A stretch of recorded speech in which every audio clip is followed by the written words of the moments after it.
Hello and welcome to this webinar tonight.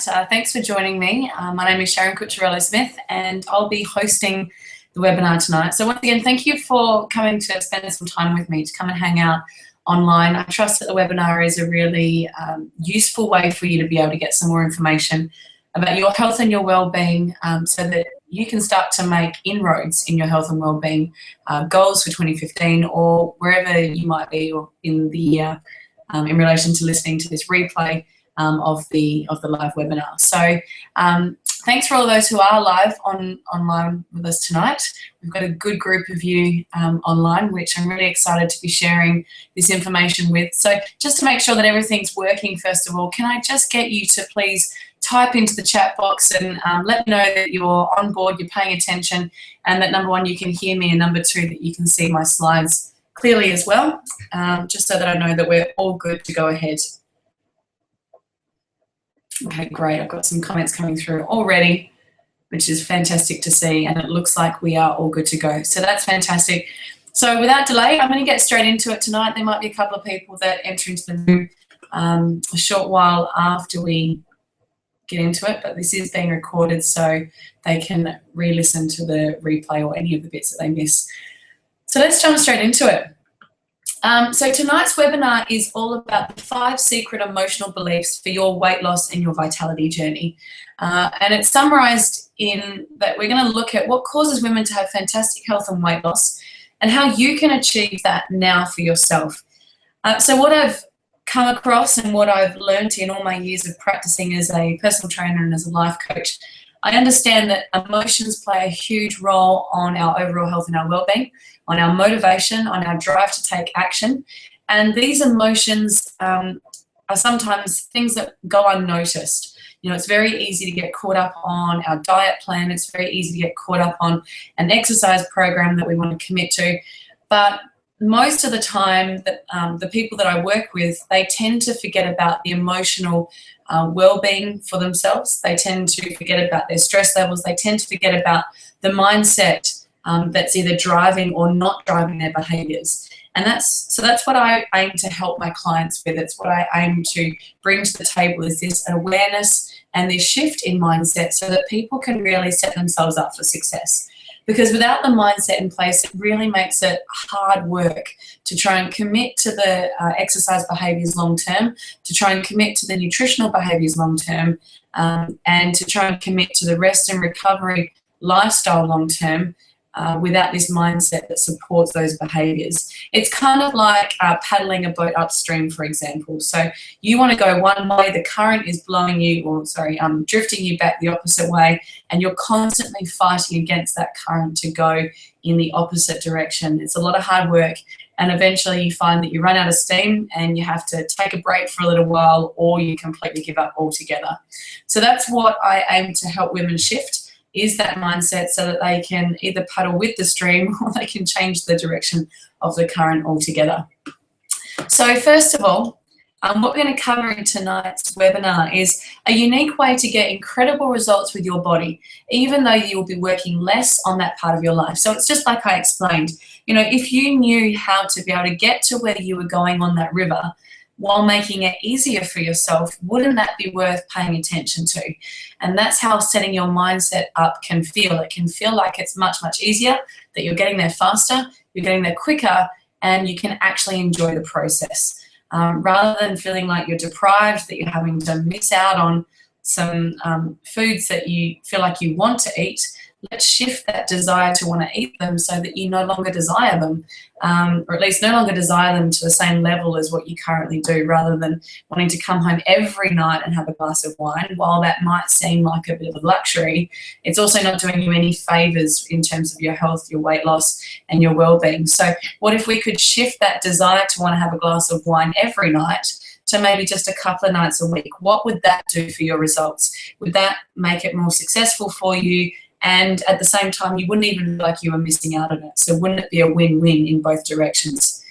We're also going to look at how women achieve greater fitness by taking on the 5 secret emotional beliefs, and then how these help them to maintain their fitness at that level. So I'll actually be covering off the 5 emotions that are going to help you most achieve your ideal health, fitness, weight loss, and overall well-being. And of course, we're going to be looking at the 5 sabotaging beliefs that almost all women that I work with have, and they're not even aware of. They go unnoticed. They're in your unconscious mind, which is the leading cause of not being able to lose weight altogether. So before we jump into it, I just wanted to share a little bit about me, because we've got some people on the call who do know me quite well, who have worked with me on a one-to-one basis, whether it be that they've been in some of my programs before, they've attended some of my coaching programs before, or perhaps they've had some personal training with me. And yet there are some of you who are also brand new into my community, who know nothing about me and would like to get to know me a bit better and know a bit about my background. So a bit about me. I am a life coach and I'm a qualified NLP master practitioner. So what does that mean? It essentially means that I've done some training, or I've done a lot of training around human behavior, around mindset, around understanding how the brain works, and understanding the relationship between the mind and the body, to understand how the mind creates the results that the body achieves. So when the body's not responding in the way that we say that we want it, in other words, when we set ourselves a goal and we find it difficult to achieve it, it is often to do with what is going on within our mindset, what we're telling ourselves, what our underlying beliefs are, what we value, what our past experiences have had us create in the future. And so my training as a life coach and as an NLP master practitioner helps me to be able to uncover those mindset strategies, or the beliefs that we have, or that you have rather, and helps you to create more resourceful beliefs and a more resourceful mindset so that you can set yourself up for success. I've got 10 years plus of experience in the health and fitness industry. I started out as a personal trainer, and I've since become a presenter and a coach for other personal trainers getting into the industry. I run my own business with my husband, and we do deliver personal training services still, and we mentor personal trainers now who want to get into the industry and create their own business. So we've covered all aspects of the health and fitness industry for ourselves. I've been successful in my own weight loss journey. I've lost 10 kilos in the past, and I've been able to keep it off. So, you know, even though I look fit and healthy now, it hasn't always been like that, and I had to go through my own journey myself to achieve that weight loss. And by going through that experience, I do have an appreciation of what it is that you're going through now if you're on that same journey. And I can share with you some of the trials and tribulations that I had, what worked for me, what didn't. And I like to share with people that let my long road be your shortcut. So by having achieved it myself, I hope to make your journey more enjoyable and much more quicker. I'm also passionate about peak performance for the physical body. Having completed my own first Ironman in Busselton at the end of last year, that being 2014, it was an amazing experience and the biggest thing that I've achieved yet, and something that I want to continue to do. So I'm really interested in how the body responds to peak performance when it's being pushed, when it's being stretched to its absolute limit. How does the mind respond? And also, how does the mind set you up for your ability to be able to do that? And finally, Uplifting Wellness is the name of the business that I operate with my husband, and we deliver programs, coaching, and personal training, to meet the emotional, mental, and physical needs of the people that come into our business. So that's enough about me for tonight so far. It's time to turn our attention to you. So I wonder, what is it that you've got as your intentions for 2015? What is it that you want to create for this year? Or perhaps if you're listening to this outside of the 2015 New Year's resolution period, what are you wanting to create for yourself right now around your health and your well-being? What's your goals? What are your intentions? What are your commitments to yourself? And what are you really passionate about? What are you excited about? And then once you start to think about those goals, once you start to think about what it is that you want to create for the next coming 6 months, 12 months, 3 months ahead, I want you to ask yourself, what is the difference that will make the difference for you? And what I mean by that is, well, if you haven't already achieved the results that you want in your life, then what is the thing that you now need to do differently? How do you need to think differently? How do you need to behave differently in order to get different results? And I like to reflect on the fact that it is not just in the doing that gets us a different result, but it's actually more so in the being that gets us a different result. So William Shakespeare, famously quoting him, to be or not to be, that is the question. And the answer to that question is to be. It's how you are being, how you are thinking, how you are feeling, your state, your mindset, your emotional well-being, your stress levels, what you're telling yourself, your beliefs, that are having the greatest influence on the actions that you're also doing. So, for example, I want you to think about a computer for a moment. I'm not going to get all IT geek on you, but if you think about how a computer works, it has its central processing unit, the thing that that runs all the programs and all the programs in the background, right? So when you decide that you want to open up, say, iTunes, for example, there's a certain program that runs, and it's a strategy that runs step by step to give you that outcome. And in the background, there's a whole bunch of other programs that are still open, that are still running. You might have your emails open, you might have a Word document that you're adjusting or creating, you might have your photo library open, and at the same time, you might also have your calendar open because you're trying to schedule in some appointments into your diary.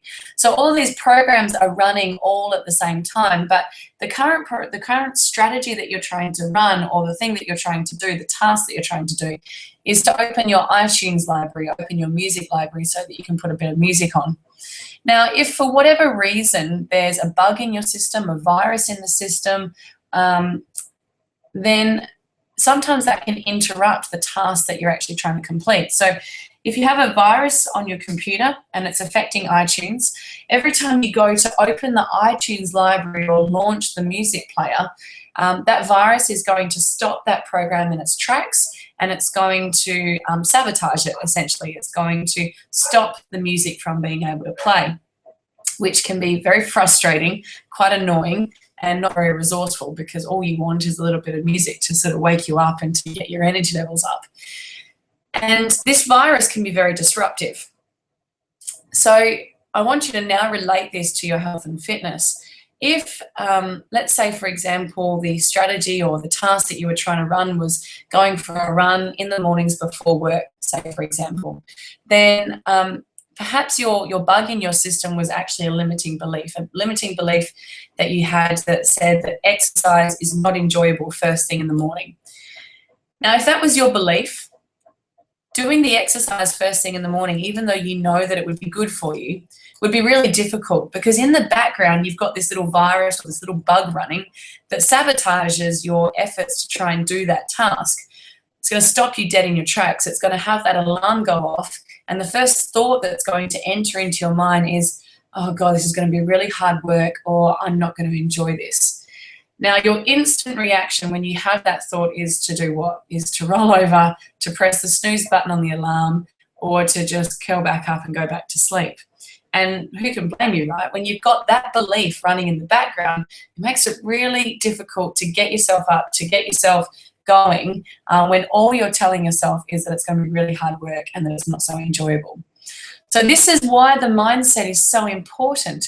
If we can shift that belief to say that, you know what, exercise first thing in the morning is the best time of the day to exercise, because number one, it gets it done and out of the way for the day, and number two, research shows that you actually burn more fat calories first thing in the morning before breakfast than what you do, say, exercising at lunchtime or in the afternoon after having had a snack, which actually is true. If you exercise on an empty stomach, you will tend to burn more fat calories than what you would if you exercise post-meal. So there's a little tip for you. Exercise first thing in the morning is not only just good to get it out of the way for the day, it can also be good for burning a bit more fat. But to get back to the mindset, understanding how your mindset is setting you up for success or not is really important, and that's what we're going to be covering today. So my key point here is the mind is everything. What we think, we become. If you think that exercise is hard work in the morning, or if you think that exercise is not enjoyable in the morning, then guess what? You become a non-exerciser in the morning, and perhaps a non-exerciser altogether. So where does that bring us? Your key to success is found in your thinking, in your mindset, in your attitudes, your beliefs, and in your values. By having control of your mindset, by being able to change your state, which means your emotional state, by being calm, by being relaxed, by being happy, by being excited, rather than a little bit frazzled like this character in the middle here, where we get a bit anxious or frustrated or perhaps even depressed or confused about what we need to do. When we can be more calm and more in tune with what's going on within our body, we have a better ability to achieve an overall better sense of balance, well-being, and we create that thing called the mind-body connection.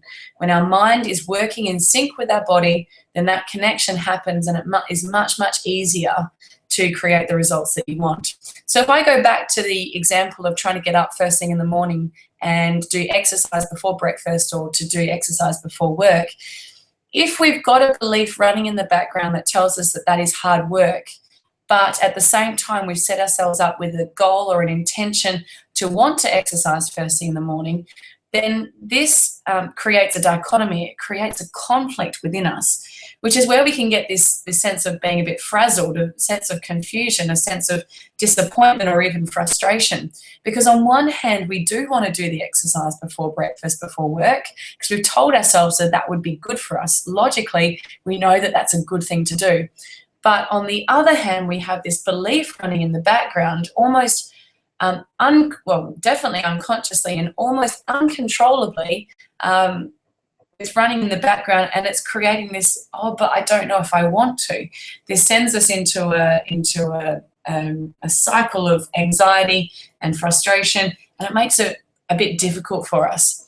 So when we can allow our beliefs and our values and our mindset to work in sync with what it is that we say that we want to do, that's when that mind-body connection happens, and that's when we have a better state of peace and calm and contentment. All right. So this brings us to the next point, which is all about our emotions. I mentioned that we're going to be talking tonight about the emotional states that are number one, resourceful for you, what will help you to achieve your results, and number two, the emotional states that can sabotage your efforts. Now, I certainly remember in my journey through weight loss and even through my journey in training for my Ironman, emotions are at play all of the time, because emotions at the end of the day are what drive us. Emotion, if you break the word down, is what puts energy into the motion that we perform. So without emotion, we would have no drive to take action. So it's a good thing that we have emotions. However, some emotions are a little bit less resourceful than others, depending on the motivation strategy that we specifically use. I remember when I was first starting out in my weight loss journey, I used to be quite down on myself. I used to beat myself up a lot. And so the emotions that I would experience on a regular basis were disappointment, frustration, anxiety, sadness, grief, depression, all of these emotions that weren't nice to experience at the time. But actually what I learned about myself was that these emotions were actually what kicked me into action. So what I mean by this is this became my motivation strategy. So what I was doing was I was using these painful emotions of sadness, of frustration, of depression to say to myself, okay, look, you're not happy, so let's do something about it. Let's start exercising, or let's start eating better. Let's cut out the crap. Let's cut out the junk food. Stop going to buy cans of Coke at the vending machines. I happened to be at university at the time, and the cans of Coke were readily available just down the just outside my dormitory door, which was really handy. And let's do something about this. So while those emotions weren't very enjoyable at the time, at least the benefit to them was that it got me to take action. Now, this is actually the truth for about 70% of the population. 70% of the population is actually motivated by pain, or otherwise known as an away motivation. So these away motivations are called that because by by being in a weighing motivation, it's what we don't want. It's what we're trying to move away from that motivates us to start to take action. Now, the opposite to this is actually being motivated by pleasure. And by being motivated by pleasure, we're being motivated by the things that we do want. So the feeling of being fitter, the feeling of being more confident was what I was wanting to be motivated by. The feeling of being successful and being able to go for a run, of feeling proud of myself, of feeling accomplished, of feeling healthy, of feeling like I had really great energy within my body, that I could just get up out of bed and feel happy, be content within myself, be confident and certain of myself and happy. So these pleasurable emotions were also providing a little bit of motivation for me. But I have to say, most of my motivation was coming from those painful emotions that I mentioned earlier. Now, the one thing that I want to point out about the strategy of being motivated by pain, and I'm going to ask you in a moment who feels like they're mostly motivated by pain.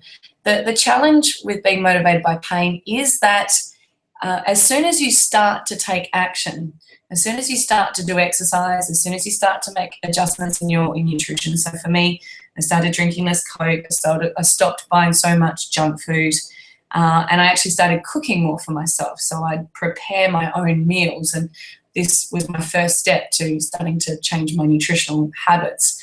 As soon as I started doing that, the pain of feeling unfit, of feeling unhealthy, of feeling like I wasn't looking after myself, the pain of feeling upset with myself for not doing what I was calling the right things at the time, the guilt of not looking after myself started to diminish, because I was now starting to do the opposite of that and starting to look after myself, which was what I wanted. But because the pain was starting to diminish, because I was starting to take action towards what I wanted, the motivation was also diminishing.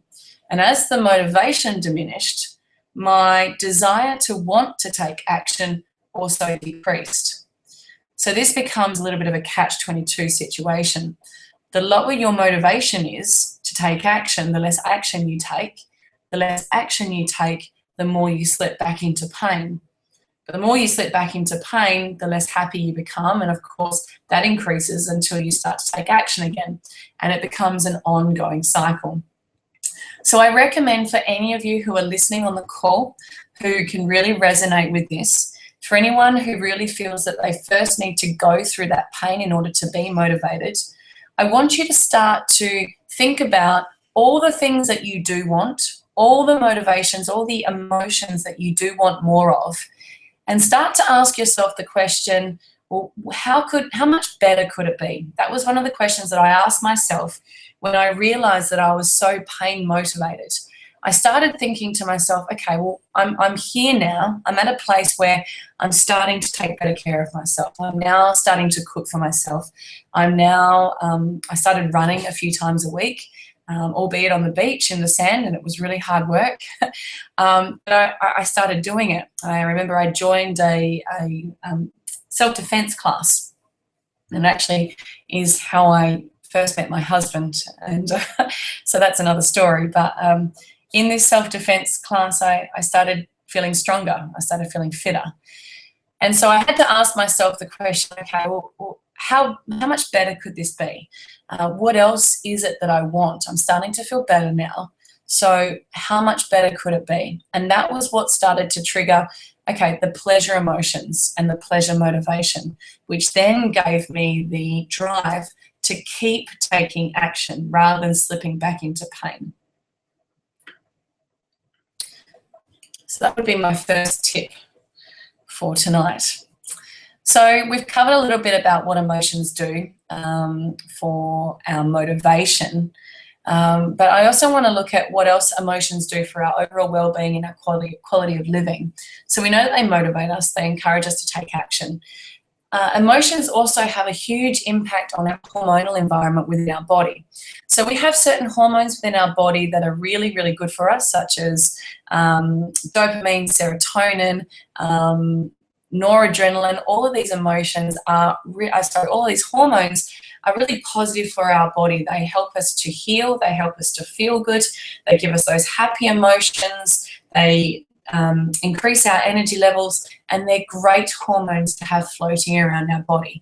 There's a lot of research and a lot of evidence to show that these hormones are actually quite healing for our body as well. So if we are ever fatigued or if we're ever run down, they say that laughter is the best medicine, and this is one of the reasons why when we laugh, release certain hormones and neurotransmitters. Now, I don't want you to get caught up in the jargon of the medical talk or anything. All you need to know is that these hormones and these neurotransmitters have a real positive healing effect on our body. And this is why they've created that little saying laughter is the best medicine. The opposite, the flip side to that, is that the negative emotions, the emotions of sadness, the stressful emotions, guilt, fear, depression, anger, frustration, those emotions can actually create illness and dis-ease in the body. So any niggling pains that you might have in your body, any injuries that aren't healing themselves, if you get backaches, if you get shoulder aches, neck aches, headaches, all of these can be created through the negative emotions. I certainly know that I went through a time in my life where I was getting inflammation, like these little sores on my lips. They were almost like little welts on my lips. And it was at a time where I had just moved to Spain from the UK. So I was in a brand new environment. I just started a brand new job. I didn't know how to speak the language. I didn't know what I was doing or where I was going. And as a result of that, my body created this physical symptom of the stress, and it was terrible. My lips would swell up, and I'd get all these little tiny welts on my lips, and I was very, very self-conscious of it. Other people would say that they couldn't notice it very much, but I certainly noticed it because it was very uncomfortable, and it just generally made me feel a bit unwell, and it was all down to the stress.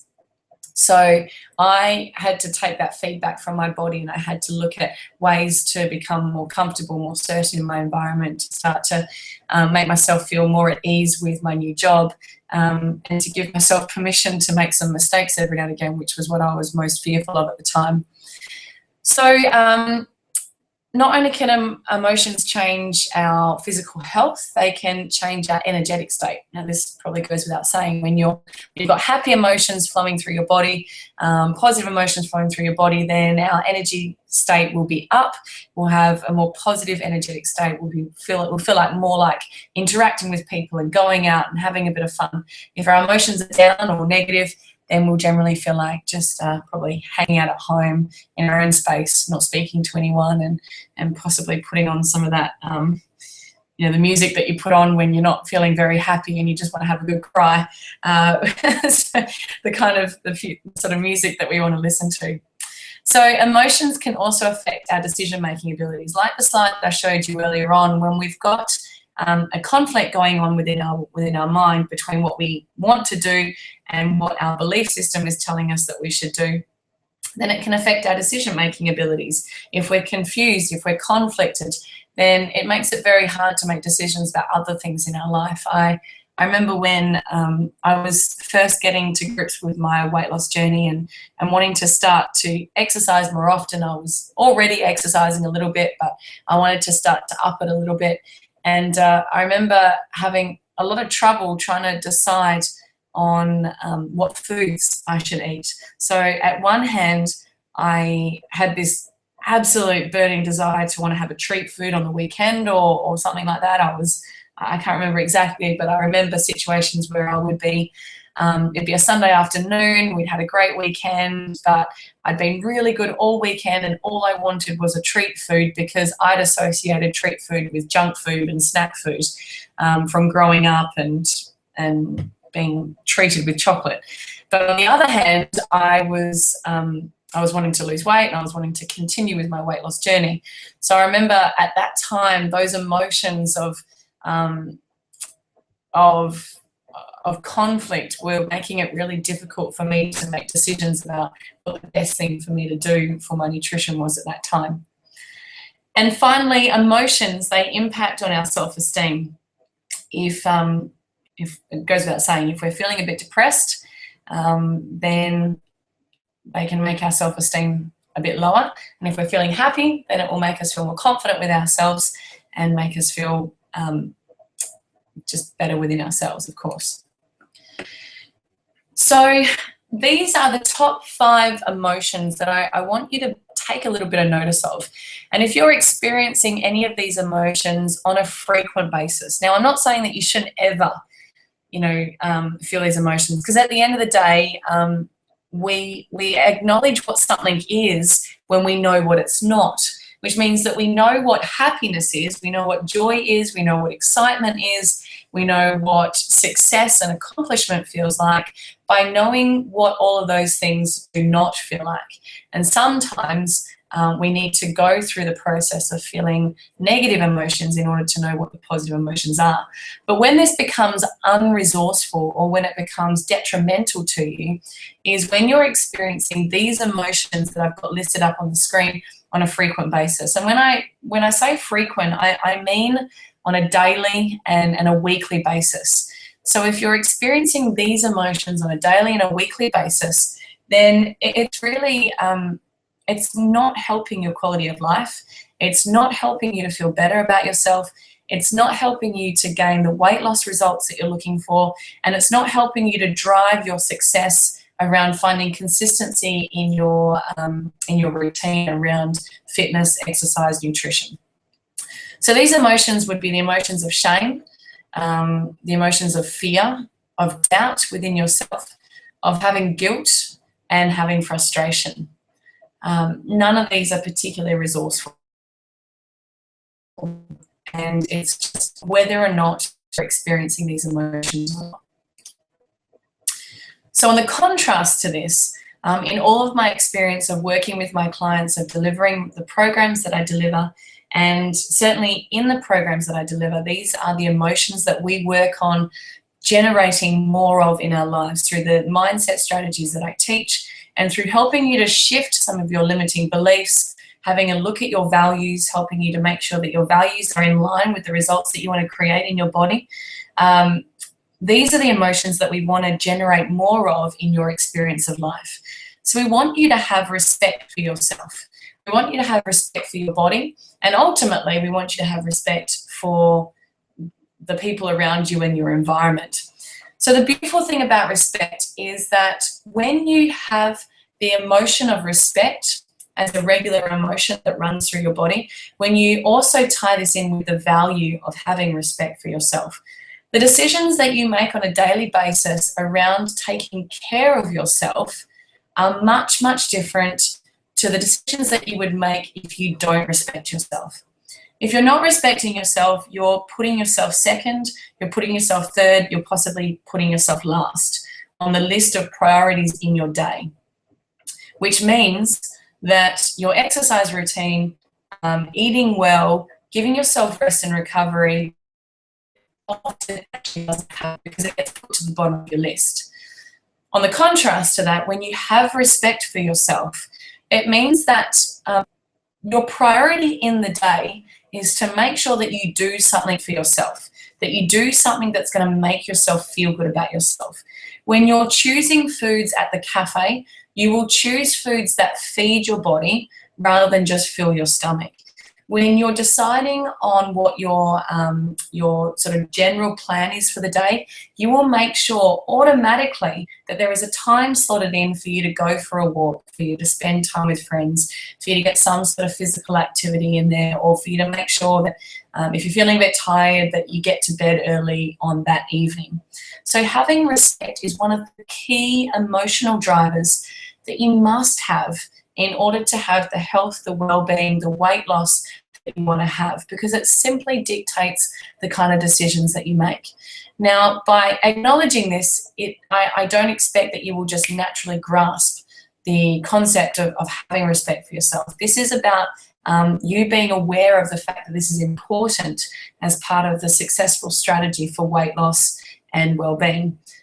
throughout my programs and throughout the coaching, this is something that we build into the programs and that we build into the coaching as a process, so that you end up with the value of respect, so that you can experience and feel respect on a frequent basis. So gratitude is also something that gives us permission to take the next step.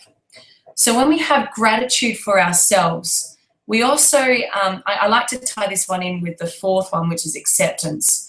So gratitude and acceptance are quite similar, but also different at the same time. Gratitude gives us a simple appreciation for what we have. And by having gratitude for what we have, it means that we don't want to take advantage of what we have. So, for example, there are some people in the world who actually can't get to a gym or can't get to an exercise session for whatever reason. It could be due to finances.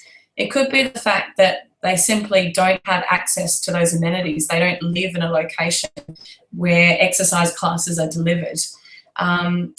It could be due to the fact that maybe they have a disability or they have a lack of function in their body, which means that they haven't got the use of their arms and their legs.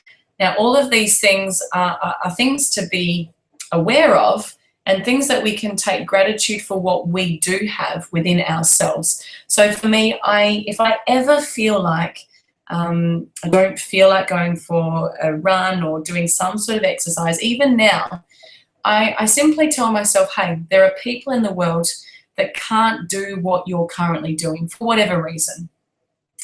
And that brings me back to a place of gratitude, and it makes me feel like, yeah, you know what, I actually want to do this because I can, because I have the opportunity to do it.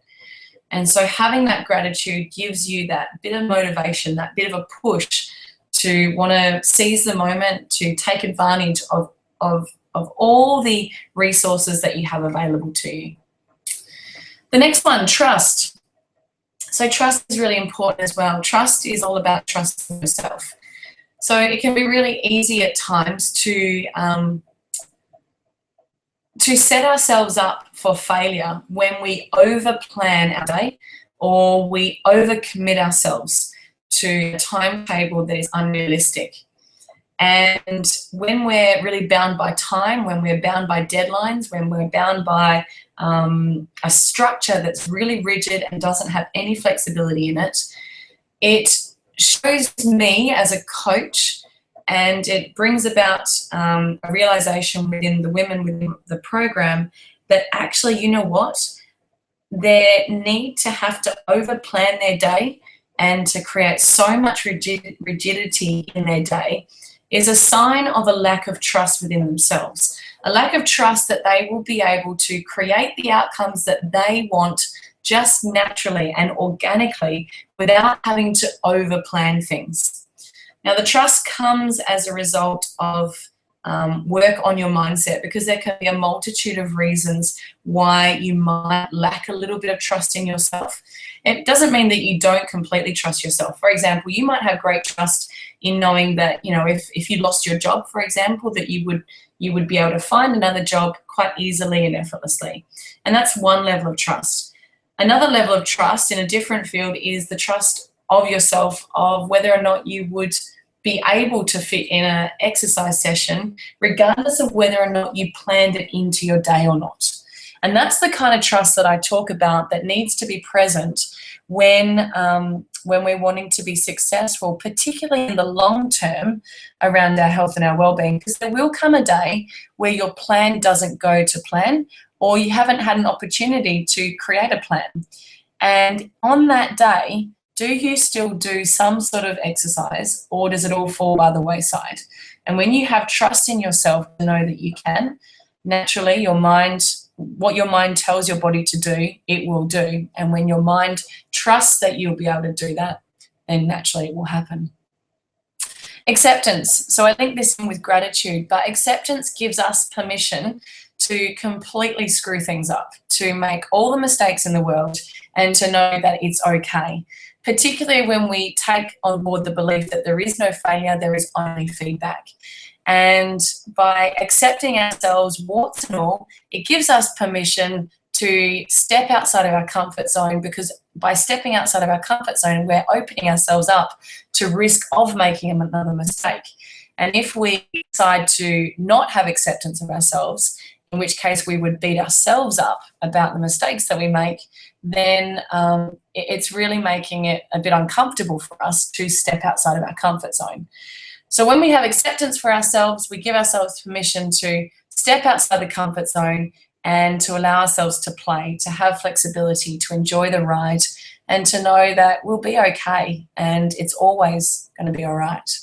And finally, love. This one goes without saying. We must have an absolute sense of love for ourselves in order to create an environment of looking after ourselves, of giving ourselves permission to heal our body, of giving ourselves an opportunity to be happy, to connect with other people around us, to engage in life in a way that makes us feel good.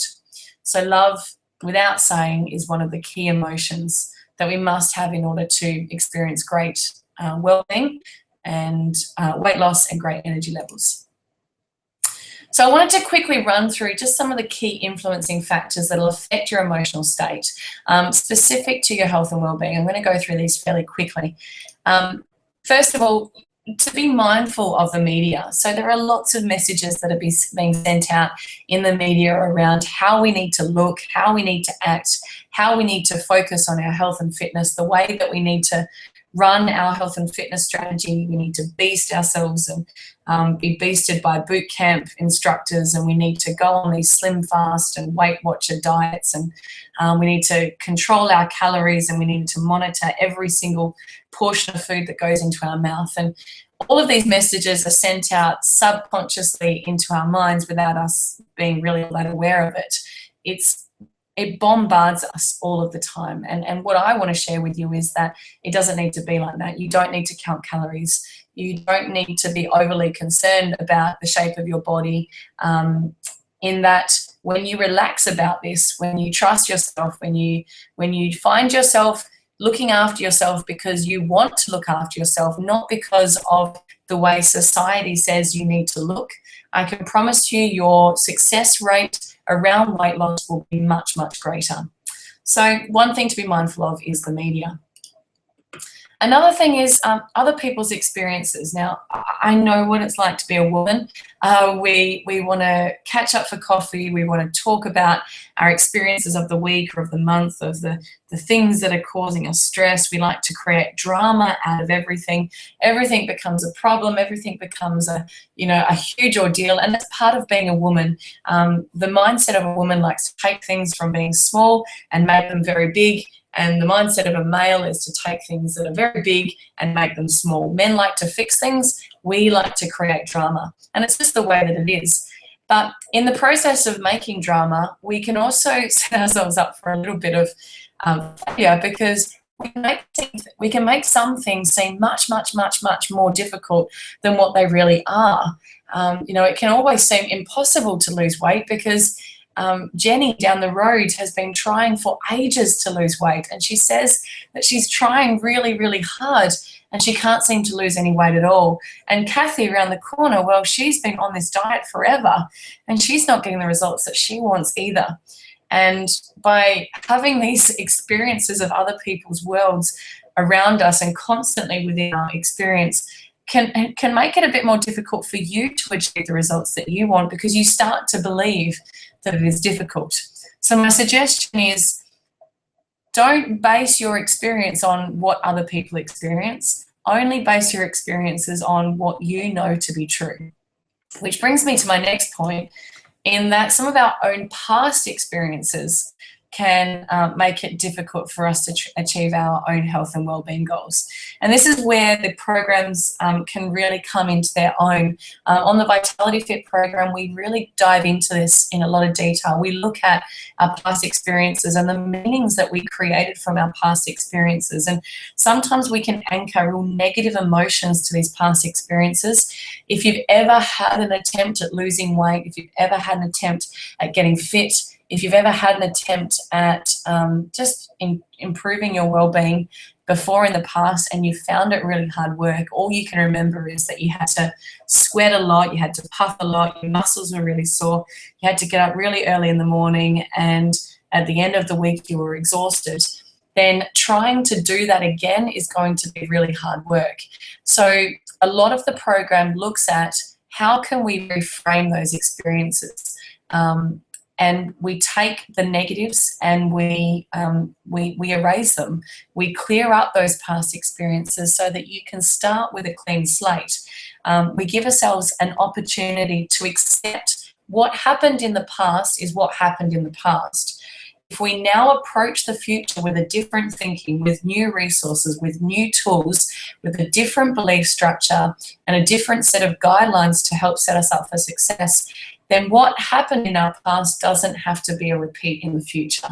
And that's where we really find a lot of success on the program. And finally, as I've been reiterating to you throughout this whole thing, our own beliefs, our own values are so inherently important to your success.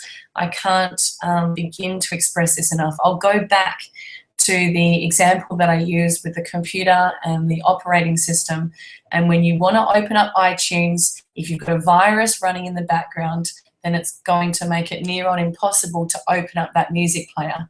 And if that iTunes strategy is wanting to get up in the morning and exercise first thing, and the limiting belief is that it's really hard work to exercise in the morning, if that's your belief, then there's a good chance that you won't get up as often as you would like to exercise. You'll roll over and you'll go back to sleep.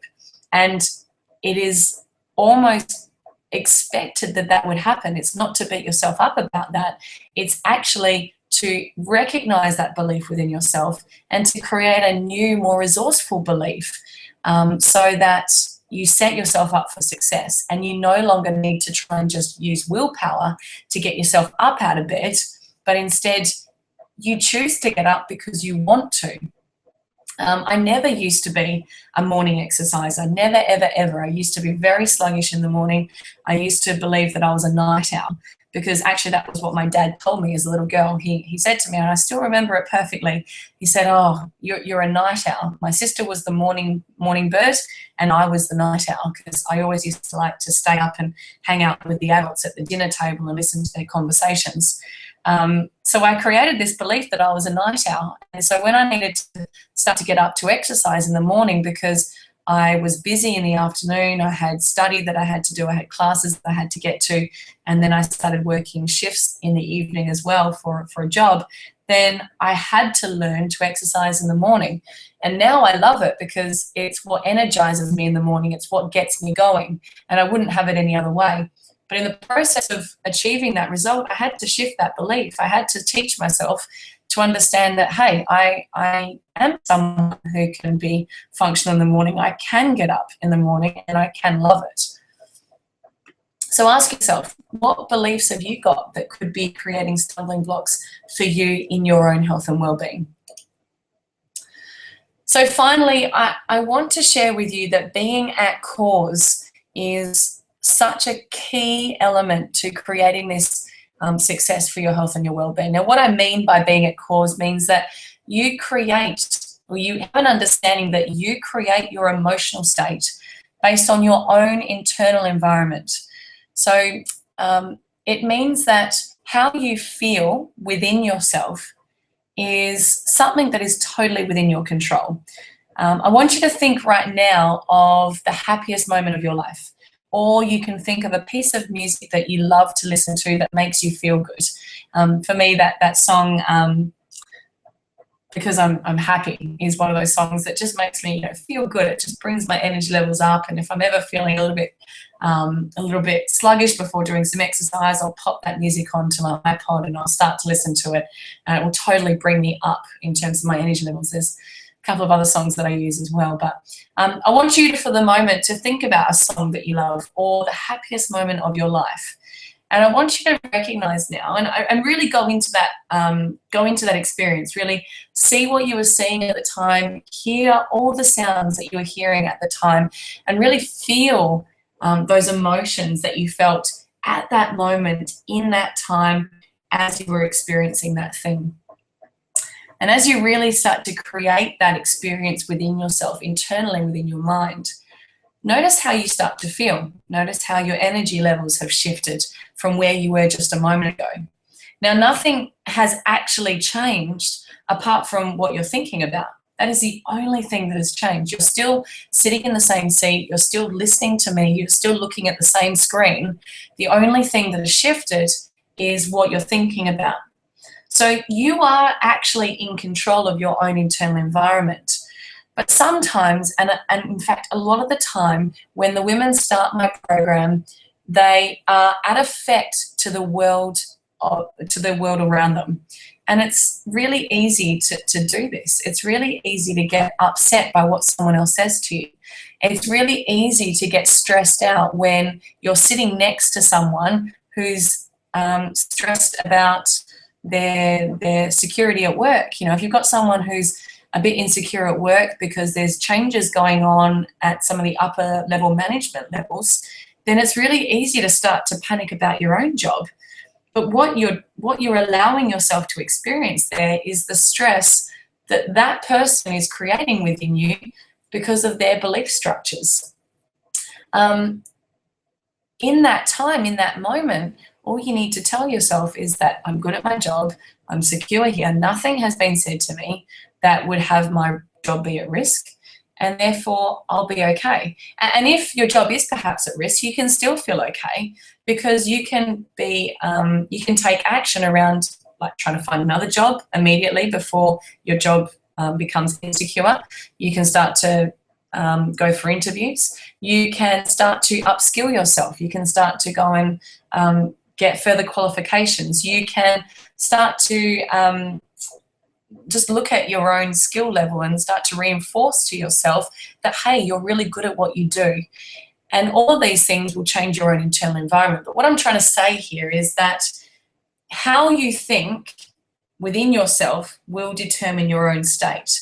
And by being aware of that and by being in control of that will set you up for having a better quality of life with more resourceful emotional states on a daily basis, versus allowing other people's fears, other people's anxieties, other people's stresses, other people's negative and unresourceful emotions to start to infiltrate your emotional state. When we find ourselves becoming at effect of the environment around us, it's really hard to create the kind of results that we want, particularly around our health and our well-being.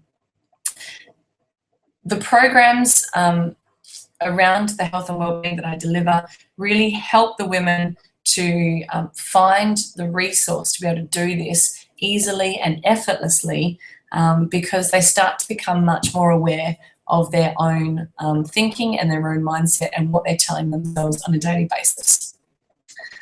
So that brings us to the end of the presentation. I wonder what questions you've got. What have you noticed about your own emotions? What have you learned tonight, and what is your take-home message? And what would you like to share with the group? I know that I've been talking a lot tonight, so now is your opportunity to ask some questions and to get clear on anything that you wanted some clarity on for tonight. So go ahead and type those questions in now, and while you do, I'm just going to let you know about my live event coming up. It's the preview event called The Connected Body, How to Set Yourself Up for Success. It's going to be on Saturday the 14th of February, and I know that it's Valentine's Day, but I thought what better gift to give yourself than the gift of your own health and vitality and to learn something about yourself. It'll only be for a few hours in the morning, so it's certainly not the whole day. The link there is on the screen, and for anyone who's not got access to the PowerPoints, if you're listening to this in the car or listening to the replay, then the link is on Eventbrite. It's www.eventbrite.com.au. And you'll need to go and look up The Connected Body, How to Set Yourself Up for Success. So if you type in the name of that event, The Connected Body, How to Set Yourself Up for Success, in the Eventbrite events listings, then it will come up with that event and you'll be able to register for that.